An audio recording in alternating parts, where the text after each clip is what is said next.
Tunjukkan padaku.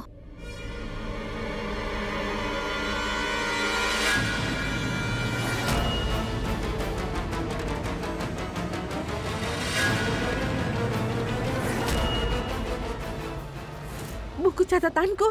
Kukira kau mengambil lagi buku catatanku. Kau temukan solusinya, tapi ternyata tidak. Kau tersenyum seperti orang konyol. Apa kau sudah gila?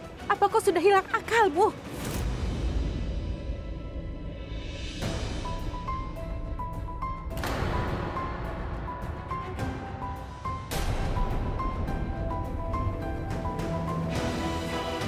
Bagaimana mungkin bisa terjadi? Ini catatan harian Sherlyn.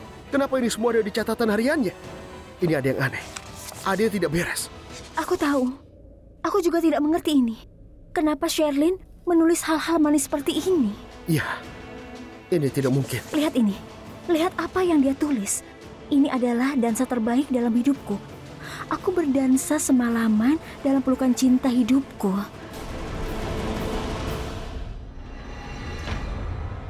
Setelah bertunangan, duniaku benar-benar berubah.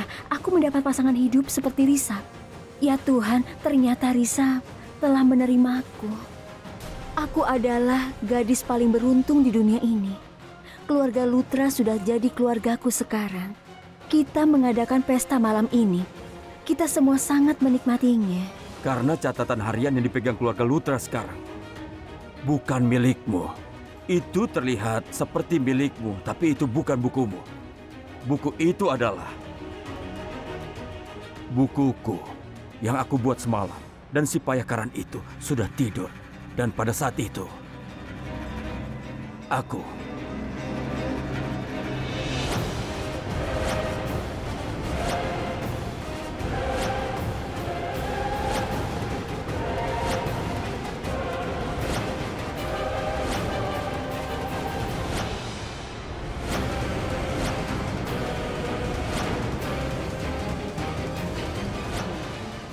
Keluarga Lutra yang malang. Kalau mereka tahu buku harian itu, mereka... dengar. Akan kau beritahu. Kau tahu bagaimana reaksi mereka? Seperti itu. Karena mereka semua akan melihat bagaimana kau menulis hal-hal baik tentang semua orang. Si pemain kriket payah itu, dia pikir dia itu pintar. Tapi kenyataannya aku jauh lebih cerdas darinya. Dan Prita, dia pasti sangat kecewa. Oh astaga, aku berpikiran buruk tentang Prithvi lagi. Harusnya aku tidak begitu. Dan kau akan dilihat sebagai wanita yang berharga di depan mereka. Bagus sekali. Salam hormat, salam hormat. Aku bangga padamu. Kau berhasil memperdaya Karan Lutra dan Prita yang menyebalkan itu. Apa-apaan ini? Kalian berdua tahu Sherlyn. Kalian tahu dia sangat licik. Tidak mungkin dia menulis ini. Ini bukan dia. Ini bukan sifat asli dia.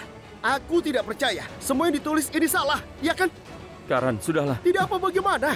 Ini salah. Kita semua yang ada di sini tahu tentang Sherlyn. Sherlyn tidak mungkin menulis ini. Ini mungkin catatan hariannya. Tapi ini bukan pikirannya. Ini bukan sifatnya. Kau tahu itu kan? Pasti ada yang tidak beres di sini, Prita. Kau benar.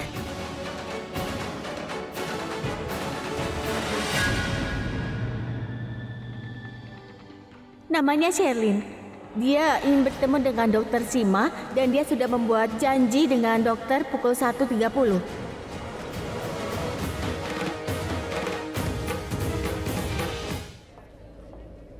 Ambillah. Terima kasih. Ada apa sayang? Kenapa kau kelihatan kesal? Apa yang akan kau lakukan kalau kau kuberitahu ada orang yang menggangguku? Akan kuhabisi orang itu tanpa sisa. Ngomong-ngomong, ada apa sayang? Siapa yang mengganggumu di dalam rumah sakit ini? Resepsionis menyebalkan itu. Kurasa dia cemburu padaku. Cemburu padamu? Kenapa? Karena aku cantik sekali. Caranya bicara padaku tidak sopan. Ayolah sayang, kau terlalu pikirkan itu. Jangan terlalu dipikirkan. Itu sama sekali tidak benar. Kau itu berlebihan. Tidak ada yang cemburu padamu. Karena kau sedang hamil. Ku beritahu kau. Sejak aku tahu kau hamil, aku mencari tahu sebanyaknya tentang kehamilan. Aku pernah membaca emosi wanita hamil. tidak stabil. Ini mungkin salah satu contohnya. Kau lihat sendiri, hal kecil bisa membuatmu kesal. Itu bagian dari fase kehamilan. Kau tahu itu.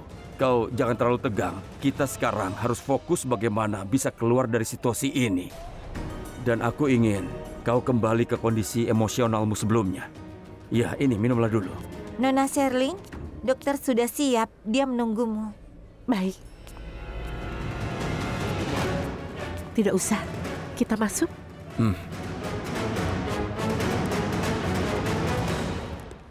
Oh ya, lanjutkan dengan obat yang sama. Baik. Aku telepon lagi nanti ya. Selamat siang, dokter. Selamat siang. Halo dokter. Hai, silakan duduk. Terima kasih. Begini Nyonya Sherlyn, sudah ku bilang semua baik-baik saja dengan kondisimu. Kau tidak usah khawatir. Kenapa kau bersikeras konsultasi hari ini? Ada masalah apa? Begini, aku ingin segera bertemu dokter karena aku tidak ingin terlambat, dokter. Apa? Terlambat? Terlambat apa maksudnya? Dokter,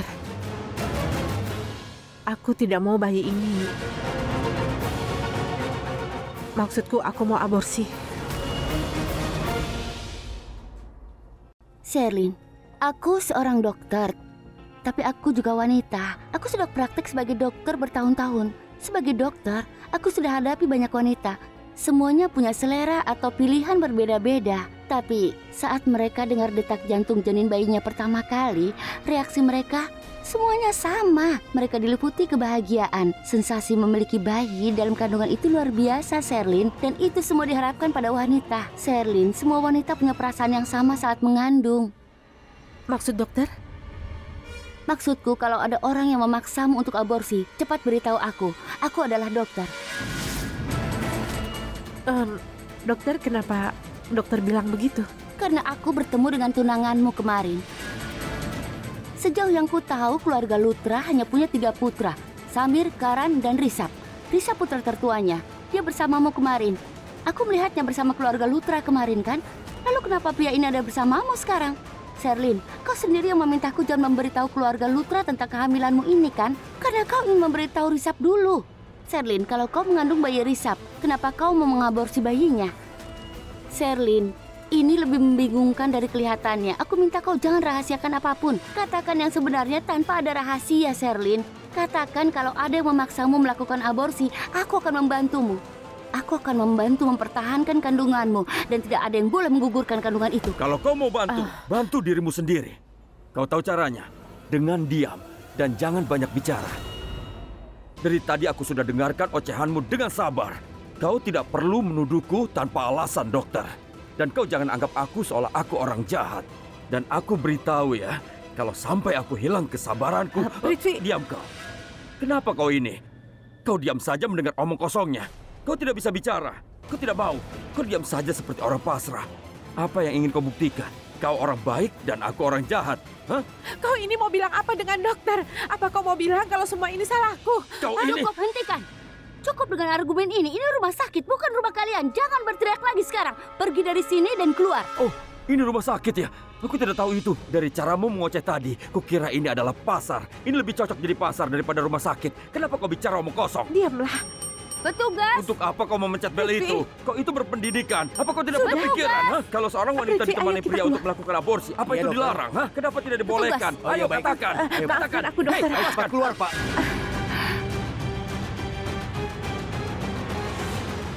Satu, 2, 3, 4, 4, 5, 6, 7. Ada apa? Kau kelihatan gelisah. Semua hasil medisku bagus kan? Lalu apa masalahnya? tidak ada apa-apa, Nek. Tidak apa-apa. Kau menganggapku nenekmu, tapi kau tidak mau berbagi masalah. Katakan. Begini, aku berpikir, Nenek, aku berpikir, kenapa orang suka memanfaatkan rasa kepercayaan orang lain? Dan mereka saling berbohong. Apa yang kau maksud? Siapa yang sudah membohongimu? Bukan aku. Begini, aku dengar orang membicarakannya. Lalu, Jadi aku memikirkannya. apa yang kau dengar? Katakan. Ada seorang pria di lingkunganku.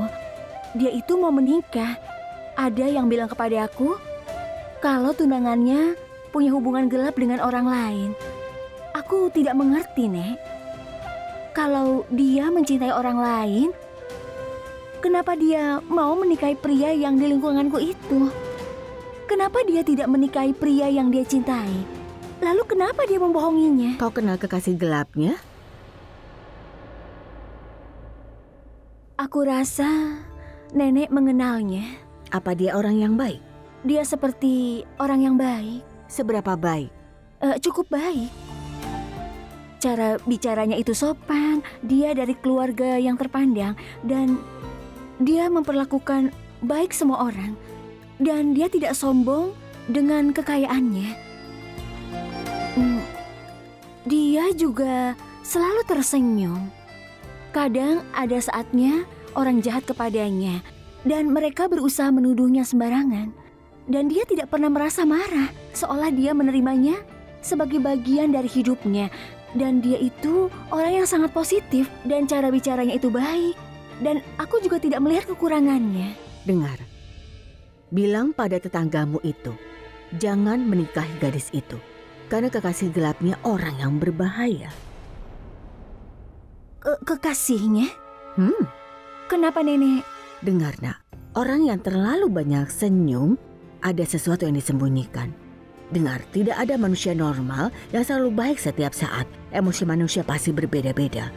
Lihat dirimu atau aku. Saat kita marah, kita menunjukkannya. Saat kita sedih, kita juga menangis. Tapi orang itu menyembunyikan kekurangannya dengan bersikap baik setiap saat. Sekarang lihat gadis itu. Seorang gadis harusnya lebih bijak tentang hal ini. Sekarang kau mengerti kan? Iya, Nek. Teleponmu bunyi. Ayo Prita, angkat. Ayo, tidak apa-apa. Iya.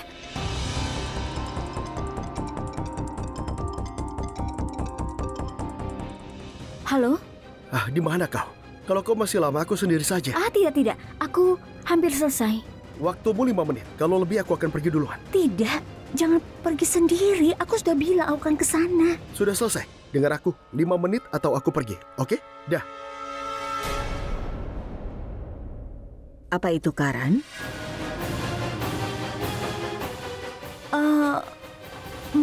Bukan, Nenek. Oh, baiklah. Ini... Bagaimana kalau latihannya disudahi dulu? Tapi dengan satu syarat. Apa? Katakan yang sebenarnya. Siapa yang menelponmu? Itu Karan. Oh, baiklah. Kau mau menemui Karan? Tidak. Aku mau pergi dengan Karan. Itu sama saja menemui Karan atau pergi bersama Karan. Sama saja kan? Tidak, Nenek. Ada bedanya. Baiklah. Baik, sampai ketemu lagi besok. Iya.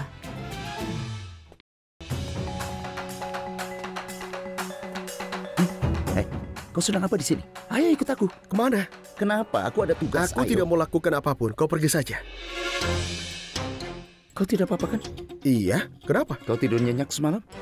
Kenapa? Apa maksudmu kenapa? Sikapmu ini aneh. Kau melakukan sesuatu tapi ucapanmu sangat berbeda. Apa? Aku tidak Apa mengerti. kau dengar itu, Risap? Dengar apa? Sepertinya ponselmu bunyi. Kau sudah gila ya? Ponselku ada di kantong. Berarti itu telepon rumah. Kau bukannya suka baca buku-buku membosankan itu di perpustakaan? Ayo, mungkin mereka tidak bisa hubungi ponselmu, jadi mereka hubungi telepon rumah. Cepatlah. Kau berusaha supaya aku pergi? Iya. Bukan. Putuskan dulu jawabanmu apa. Kau tidak fokus pada urusanmu. Urusi saja dulu pekerjaanmu. Itu bisa saja penting. Itu bisa saja klienmu. Cepat, ayo, cepatlah. Ayo. Baik. Berhentilah main kriket dan bergabung dalam bisnis sekarang. Sebelum ada yang melihat kita lagi, kita cepat pergi. Au!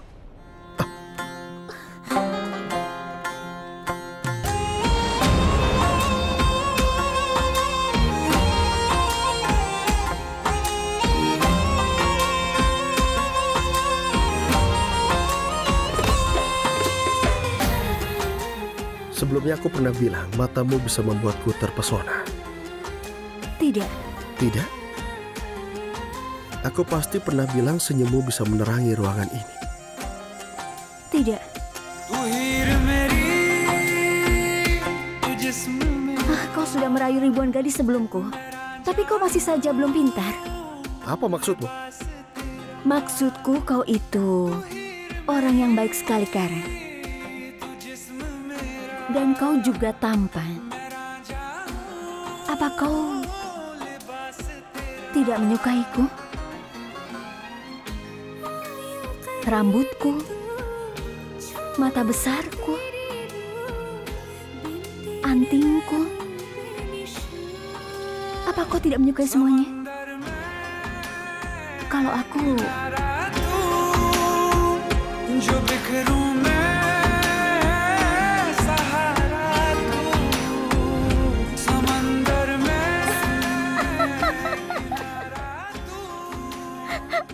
Lihat wajahmu. Kau kena sekarang. Kau sungguh mengira kalau aku mengatakan semua itu dan tidak sadar kalau kau pasti akan menganggapnya serius. Benar kan, Karen Lutra? Perkenalkan, ini aku yang baru, lebih berani dan juga percaya diri. Aku bisa membuatmu lupa.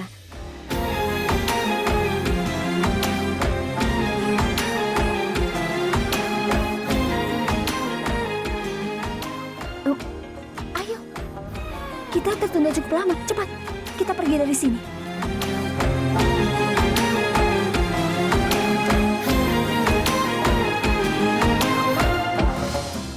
Ibu, semua perhiasan sederhana ini kita bisa berikan kepada keluarga jauhnya Sherlyn. Kita juga punya yang lebih baik dan lebih bagus, tapi kurasa kita harus beli yang terbaru dan termahal untuk kerabatnya Sherlyn dan orang tuanya. Gimana? Tentu. Aku setuju, Kak Karina. Katakan, kapan kau punya waktu kita belanja, iya kan, Bu? Pasti. Hai Aksai, masuklah. Wah, ini kejutan sekali. Apa kabarmu? Aku baik. Aku ingin bicarakan hal penting. Iya, silakan. Ada apa, Aksai? Katakan, apa yang mau kau sampaikan? Biasanya keluarga tertua yang membicarakan ini, tapi aku tidak mau melibatkannya. Ada masalah apa? Katakan. Katakan, Aksai. Ada apa? Aku tidak mau menikahi Kritika.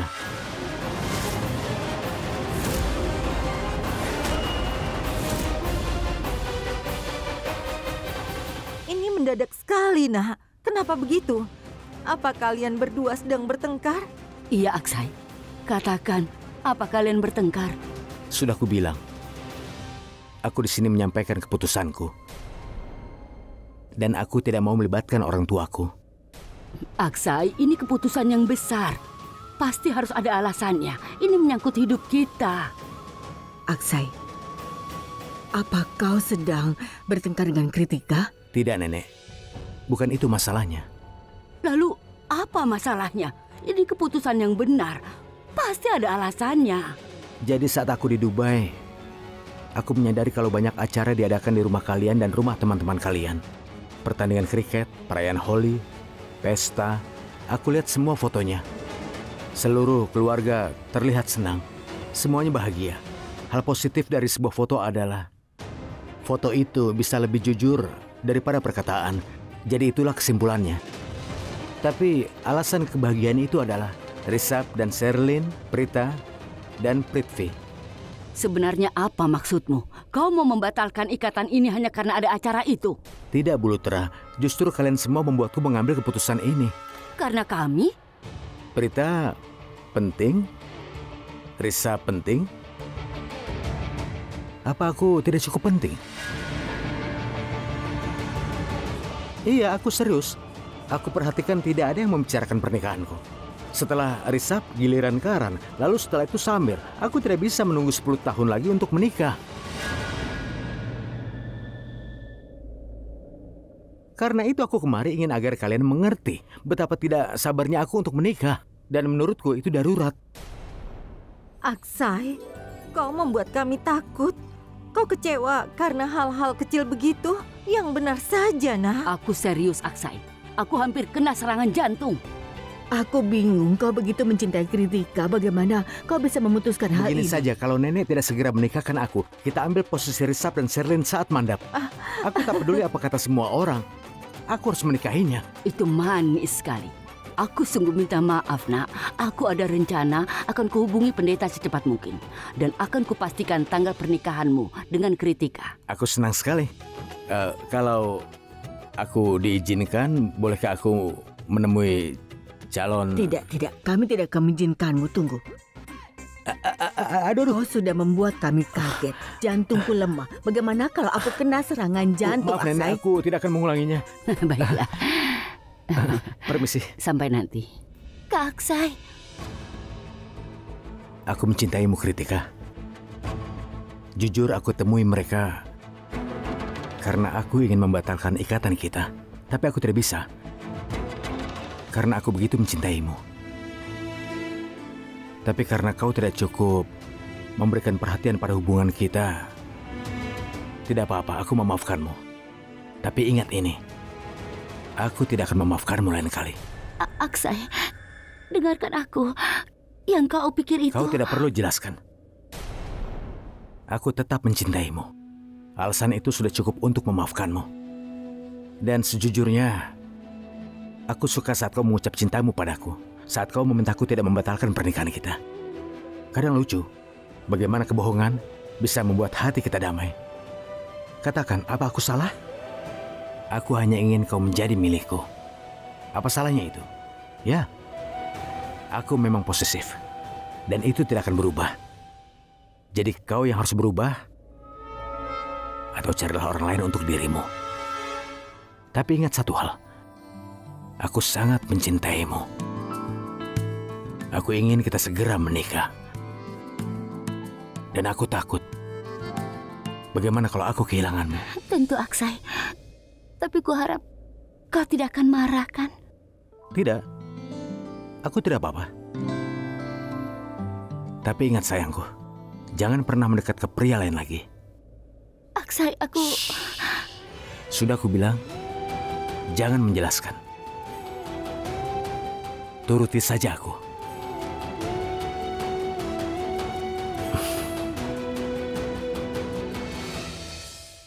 Ayo Pak, keluar, Pak. Lepaskan. Dia itu rumah sakit, mengoceh. Pak. Dia itu Jangan gila. begini caranya. Lepaskan. Ayo keluar. Lepas. Aku sudah muak dengan kalian. Dengar kalian.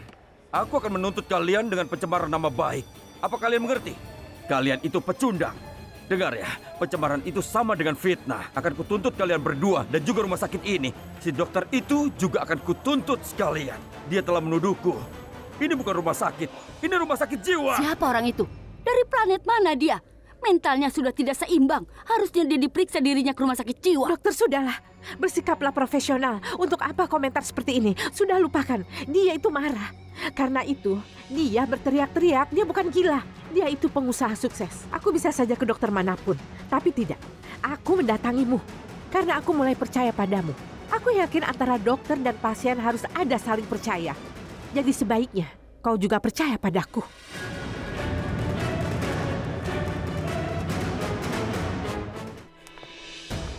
Sristi, Ya? saat aku pergi, semua orang ada di kamar Karan. Kalau begitu kita ke sana saja. Aku harus bertemu Karan dan Kaprita.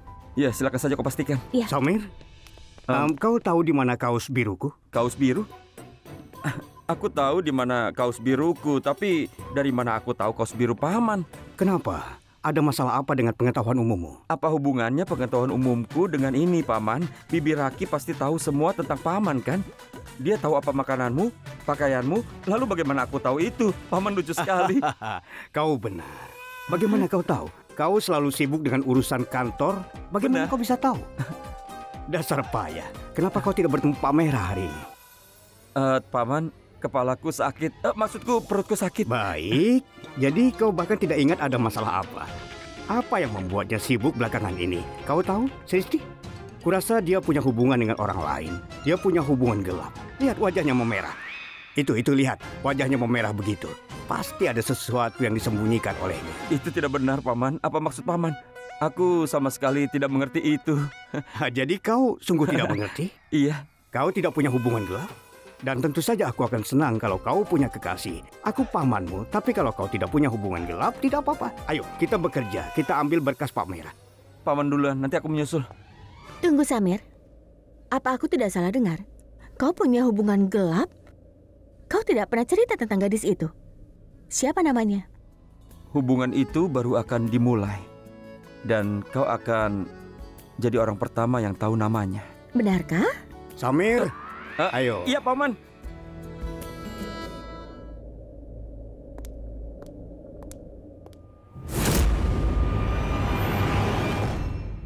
Wow, aku ada ide yang bagus. Dia ibunya Sherlyn. Seorang ibu pasti tahu segalanya tentang putrinya. Aku harus mulai dari sini. Aku sudah menekan tombol untuk merekam. Ibu Sherlyn pasti akan menceritakan semuanya. Permisi, Bu. Aku tidak pernah menyangka wanita modern sepertimu bisa bersikap seperti ini. Maksudmu? Apa maksud perkataanmu? Kau tidak perlu menyembunyikan sesuatu dariku, karena aku tahu semuanya. Apa yang kau tahu? Semuanya. Semuanya? Oh, sudahlah. Aku tidak punya waktu untuk membahas ini. Aku kemari bukan untuk main teka-teki. Jadi sudahlah. Sherlyn sudah menceritakan semuanya saat dia mabuk.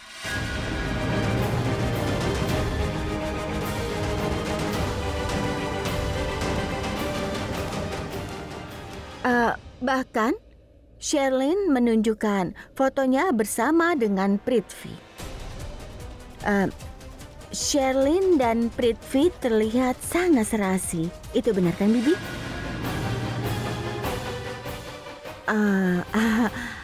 Aku tahu semua tentang Sherlyn dan juga Prithvi. Aku mohon kepadamu untuk mengizinkan mereka berhubungan secara terbuka. Mereka saling mencintai. Dengar ya, jangan ikut campur urusan keluargaku. Dan aku tidak perlu nasihatmu soal kehidupan pribadi putriku. Jadi kau mengakui kalau Sherlyn dan Prithvi itu ada hubungan? Hubungan? Wah, kalau Sherlyn sudah cerita padamu, kenapa kau tanya padaku? Dan satu lagi, aku akan memberimu nasihat. Aku rasa lebih baik bagimu untuk menjauhi putriku. Apa salahku, Bi? Sanjana, aku sudah menunggumu dari tadi. Kenapa kau lama sekali belanjanya? Kenapa kau buang waktu mengobrol dengan gadis kelas bawah ini? Ayo ikut aku sekarang. Ayo kita pergi.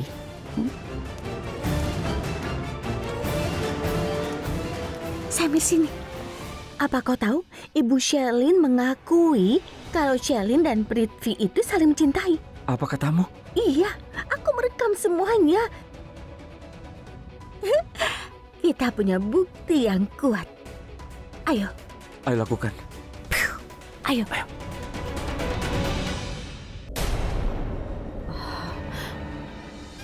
Maaf, dokter. Aku terlalu banyak bicara. Tolong kau pahami ini. Aku bukan orang biasa. Aku bisa dengan mudah membeli rumah sakitmu. Itu hal sederhana bagiku. Apa kau dengar?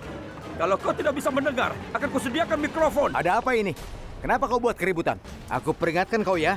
Berhenti membuat keributan atau aku terpaksa akan keras padamu. Apa yang mau kau lakukan? Kami akan lapor polisi. Aku bisa mengadukanmu ke polisi.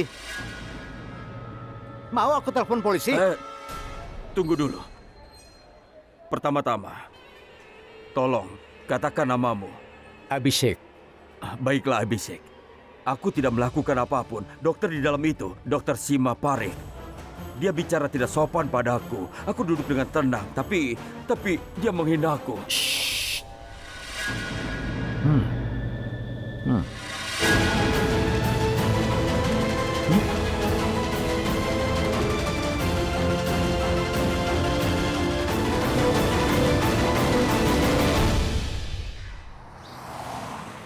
Belok kanan dari sini. Aku tahu, aku ini orang yang pintar untuk mengingat jalan. Oh, begitu. Apa yang kau pikirkan? Apa maksudmu? Maksudku, kau banyak sekali tersenyum. Aku punya cukup banyak alasan untuk tersenyum.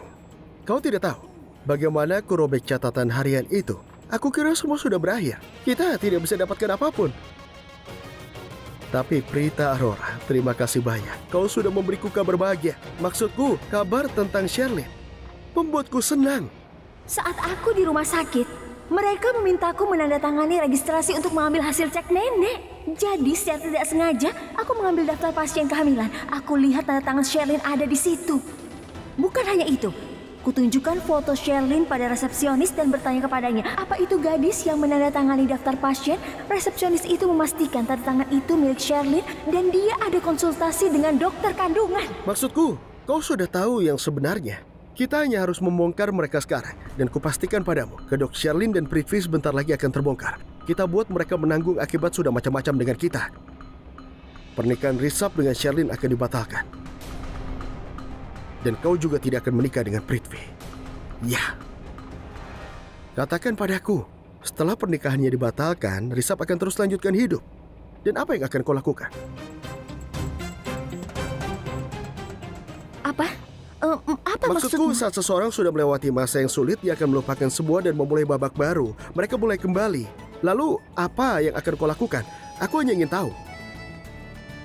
Apa kau akan berkomitmen dengan pria yang lebih baik daripada Prithvi, atau kau akan bersumpah tidak akan menikahi siapapun lagi? Biasanya wanita kalau mengalami hal seperti ini akan terpukul. Aku belum memikirkan itu, tapi kau baru saja menyebutkan dua pilihan yang bagus. Akan kupilih salah satunya. Wah, Prita Aurora. Akhirnya pendapatmu masuk akal setelah sekian lama. Kau mau kuberi saran? Sebagai seorang teman, kau tidak perlu terburu-buru memilih pasangan. Aku tahu, kita tidak bisa menilai orang dari penampilannya. Tapi kita bisa pakai kecerdasan kita dan jangan terburu-buru. Berjanjilah kau akan lakukan.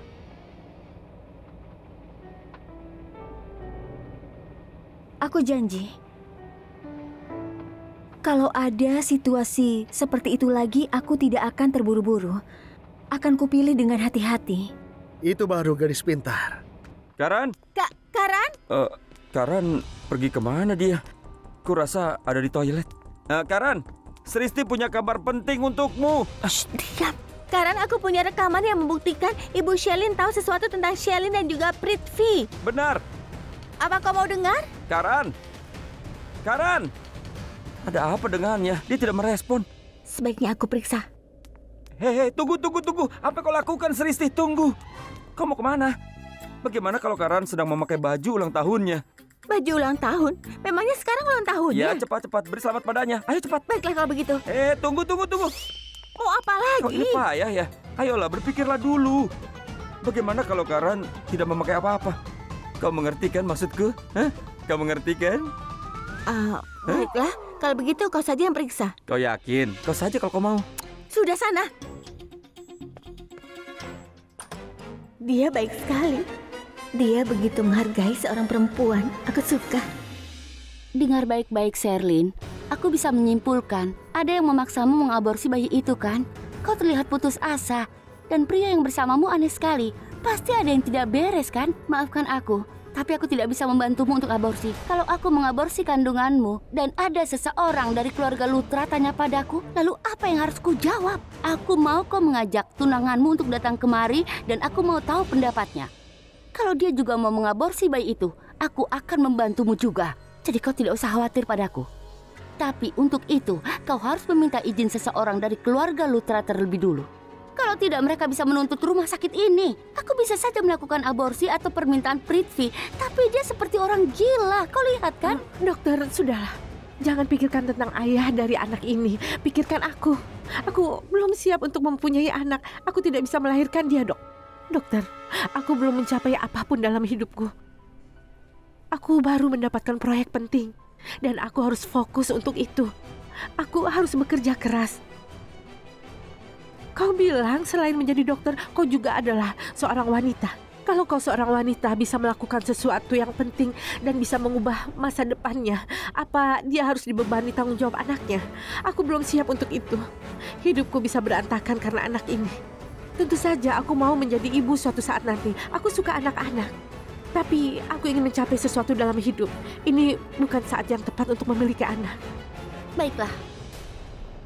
Akan kugugurkan kandunganmu. Tapi katakan, siapa ayah dari anak ini? Jangan bilang dari orang gila itu ya. Dokter, aku mohon, tolong jangan tanyakan itu padaku.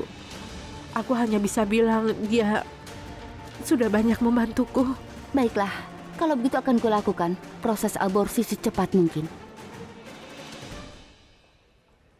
Mereka pikir siapa dirinya. Mereka mengancam mengadukan ke polisi dan ada kamera CCTV di sini. Dan aku tidak mau terkena masalah di sini. Akan kubalas mereka kalau bertemu denganku di luar rumah sakit.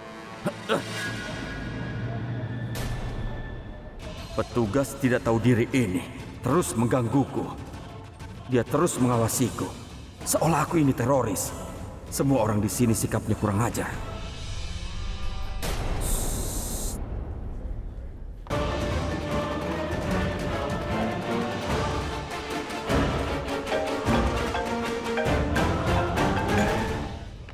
Siapa ini? Aku Sanju, adik Nel Thakur. Kau telepon saja dia. Kenapa kau menelponku? Aku tidak ada waktu untuk ini. Kau jangan ganggu aku. Aku akan menutup teleponnya. Hei, jangan kau tutup telepon ini. Atau akan aku habisi kau. Prithvi Malhotra, kakakku, kena masalah karena kau. Polisi memaksanya menutup usahanya. Dan mereka mencarinya kemana-mana. Ini karena kau. Jadi kau bertanggung jawab atas semua ini. Bisnisnya sekarang hancur karena kau. Dia dalam masalah besar sekarang. Dan dia tidak punya pilihan kecuali lari ke luar negeri. Karena kau bertanggung jawab atas ini, maka kau wajib dan harus menanggung semua biayanya. Mengerti? Dengar aku berandal rendahan. Pertama-tama, aku tidak mengenalmu. Kedua, karena aku tidak mengenalmu, jangan bicara seperti itu padaku. Dan mulai sekarang, kau belajarlah menjaga nada bicaramu. Dan lagi pula, sedang apa kau sekarang? Kau mengemis-ngemis seperti kakakmu. Nada bicara tinggi, mengancam orang dan meminta uang. Apa kau tahu? Kau tidak akan dapat sepeser pun. Hei, dengar. Sudah, kau jangan macam-macam padaku. Aku Sanju, adik Nel. Kalau kau tidak tahu aku, tanya orang di sekelilingmu tentang aku. Semua orang tahu aku. Kalau kau tidak mau tanya, maka akan aku beritahu rahasia kecil dan ini merugikanmu. Kau sudah memberi uang pada Nel untuk membunuh kekasihmu, kan? Tapi Nel membunuhnya, tapi Sristi melihatnya. Sekarang apa lagi yang mau kau tahu dariku, ha? Apa sekarang juga kau mau aku menghabisimu? Nel sudah banyak membantumu. Tapi dia terpaksa kabur. Karena itu ulahmu. Polisi menganggapnya pelarian dan mereka menutup bisnisnya. Bisnis yang mana? Dia punya banyak bisnis ilegal. Kau tidak tahu, kan? Sudah cukup, aku harus bantu kakakku lari dari sini. Jadi aku perlu uang untuk pesan tiket pesawat. Jadi katakan, kapan bisa aku ambil uangnya? Kau dengar baik-baik. Aku tidak akan memberi uangku. Tidak sepeser pun, kau tahu itu. Kau mengerti? Kau berani menolak? Kurang ajar kau. Kau harus sadar, kakakku sengsara akibat ulahmu. Kakakmu itu, masalahnya tidak lebih besar dari masalahku. Kau tahu apa yang sedang kualami? Saat aku keluar dari satu masalah, kukira semua baik-baik saja. Tidak akan ada masalah lagi. Ternyata tidak. Begitu ku selesaikan satu masalah, masalah lain timbul lagi. Dan kau kira kakakmu itu lebih sengsara daripada aku. Kalian itu hanyalah berandalan kelas bawah. Dan dokter di sini meminta petugas untuk mengusirku. Mereka mengusirku seperti aku ini seorang berandalan. Para petugas ini mengeroyokku. Dan para petugas di sini... Berhenti, kita sudah sampai.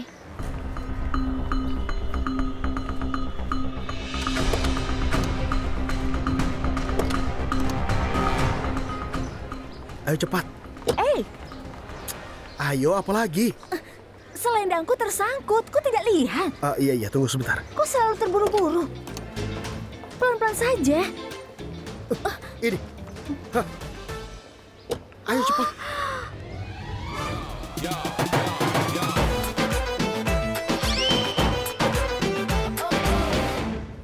Sudahlah, itu hanya selendang. Jangan berlebihan. Ayo. Oh begitu? Kau pikir aku berlebihan? Tapi kau sendiri yang ceroboh. Maksudku, selendangmu tersangkut pintu mobilku lalu robek. Kau harus lebih hati-hati. Kenapa kau ceroboh sekali? Jadi begitu, selendangku robek karena kecerobohanmu. Dan ini semua karena salahmu. Karena aku? Ya, katakan kenapa kau terburu-buru. Dan jawablah, aku baru mau keluar dari mobil. Dan aku belum keluar sepenuhnya saat kau tutup pintunya. Dan ku minta kau untuk menarik selendangku pelan-pelan. Tapi kau malah menariknya. Lihat, selendangnya jadi robek begini. Ini bukan masalah besar. Kenapa kau marah? Apa maksudmu? Aku tidak bisa bilang lagi betapa marahnya aku. Kau tahu, ini selendang keempat yang rusak karenamu. Ini robek karenamu. Kau tahu betapa sulitnya mendapatkan selendang yang sesuai. Harganya ini mahal, tapi karenamu, ini jadi tidak bisa dipakai. Kenapa kau benci selendangku?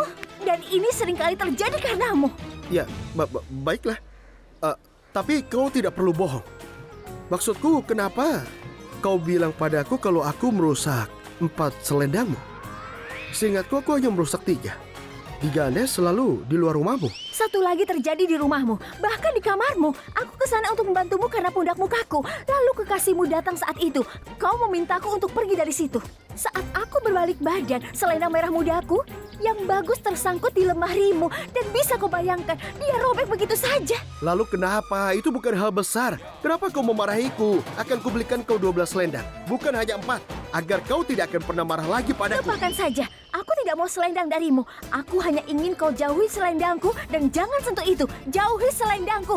Aku tidak mau lagi dekat-dekat kau. Kalian berdua itu penjahat. Kau bisa temukan solusi di setiap masalah. Bagaimana denganku? Bagaimana dengan masalahku?